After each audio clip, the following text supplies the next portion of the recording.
এবার রাশিয়ার কাছ থেকে বড় ধাক্কা খেল ভারত।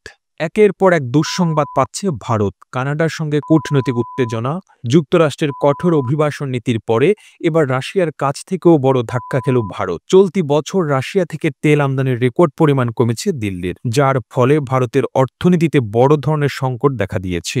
কিন্তু রাশিয়া থেকে তেল আমদানি কেন কমালো ভারত? গত বছর শিখ নেতা হরদীপ সিং হত্যাকাণ্ড এবং মানবাধিকার লঙ্ঘনের একাধিক অভিযোগকে কেন্দ্র করে যুক্তরাষ্ট্র এবং কানাডার চাপের মুখে পড়ে ভারত। এই হত্যাকাণ্ডে ভারতীয় রাষ্ট্রীয় এজেন্টরা জড়িত বলে অভিযোগ করেন কানাডার প্রধানমন্ত্রী জাস্টিন ট্রুডো। তখন থেকেই অটোয়া নয়াদিল্লির কূটনৈতিক উত্তেজনা বেড়েই চলেছে। অটোয়া ইতোমধ্যে ভারতের একজন কূটনীতিককে বহিষ্কার করেছে, যার পাল্টা প্রতিক্রিয়ায় ভারতও একই পদক্ষেপ নিয়েছে।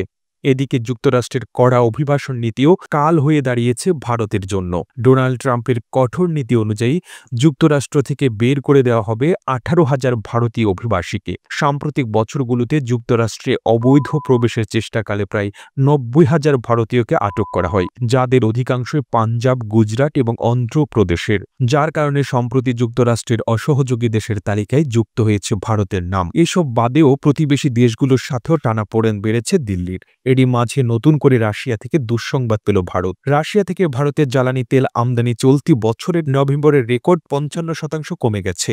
ইউক্রেন যুদ্ধ শুরু হলে 2022 সালের জুনের পর এটি সর্বনিম্ন স্তরে পৌঁছেছে। এর রেকর্ড পরিমাণ হ্রাসের ফলে ভারতে দেখা দিয়েছে বড় ধরনের অর্থনৈতিক সংকট। গবেষণা প্রতিষ্ঠান centre for research on energy and clean air (CEAR) এর প্রতিবেদন অনুযায়ী এখনও ভারতের সর্ববৃহৎ তেল সরবরাহকারী দেশ হচ্ছে রাশিয়া। রুশ তেল আমদানিকারক দেশের তালিকায় নভেম্বরে ভারত দ্বিতীয় অবস্থানে রয়েছে। প্রথম অবস্থানে রয়েছে চীন। নভেম্বরে রাশিয়ার অপরিশোধিত তেল রপ্তানির 47% কিনেছে চীন। এরপর ভারত কিনেছে 37%, ইউরোপীয় ইউনিয়ন 6% এবং তুরস্ক কিনেছে 6%। হঠাৎই ভারতের রাশিয়ার তেল রপ্তানি গত আড়াই বছরের মধ্যে তলানিতে পৌঁছানোর প্রধান কারণগুলোর মধ্যে রয়েছে রুশ তেলের মূল্য ছাড়ের পরিমাণ কমে যাওয়া, সেই সঙ্গে লোহিত সাগরে চলমান নিরাপত্তা সংকটের কারণে পরিবহন খরচ বেড়ে যাওয়া, ইউক্রেনে যুদ্ধ শুরু করার অভিযোগে রুশ জ্বালানি তেলের পরিবহন বিক্রির উপর নিষেধাজ্ঞা দেয় যুক্তরাষ্ট্রসহ পশ্চিমা দেশগুলো।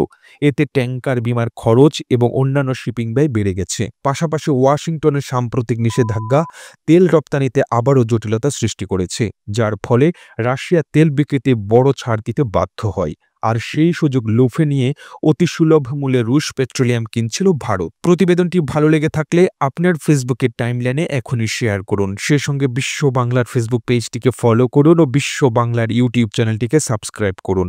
আর আপনি বাংলাদেশের কোন জেলা থেকে এই ভিডিওটি দেখছেন আমাদের কমেন্ট করে জানান। আমরা পরবর্তী ভিডিওতে আপনাকে ধন্যবাদ জানাতে ভুলব না। এতক্ষণ বিশ্ব বাংলার সাথে থাকার জন্য অসংখ্য ধন্যবাদ।